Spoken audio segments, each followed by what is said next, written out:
जी लिया साहब मैं देख रहा कि फार्म 'ਚ नवीं पट्ठा आईਆਂ ने इन्हों के बारे में दसो कि कितों आईਆਂ ने ते इन्हों का मकसद की है। जी एक नवी ब्लड लाइन असी लैके आए हैं जी।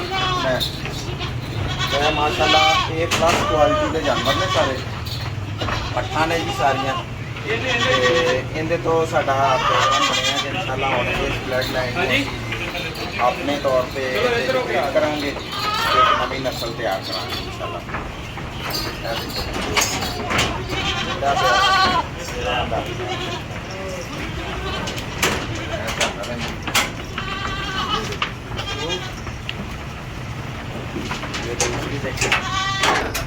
ਇਹ माशाल्लाह काफ़ी कद वालों भी माशाल्लाह सोहणियां ने। इन्हां दी अंदाज़न उम्र की होएगी?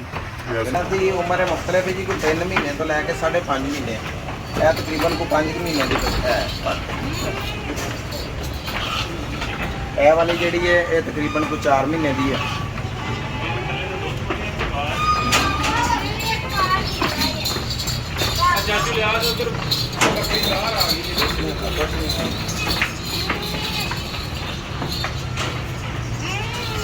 मज़ीद मालूमात के लिए हमारे चैनल को सब्सक्राइब करें और घंटी के निशान को दबाएं ताकि हर आने वाली वीडियो अब तक पहुंच सके।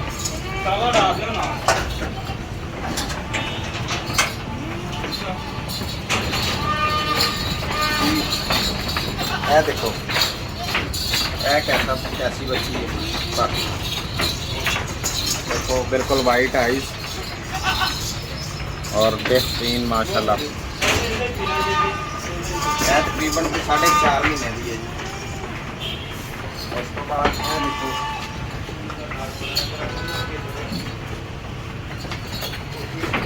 यह को 3 महीने की है जी।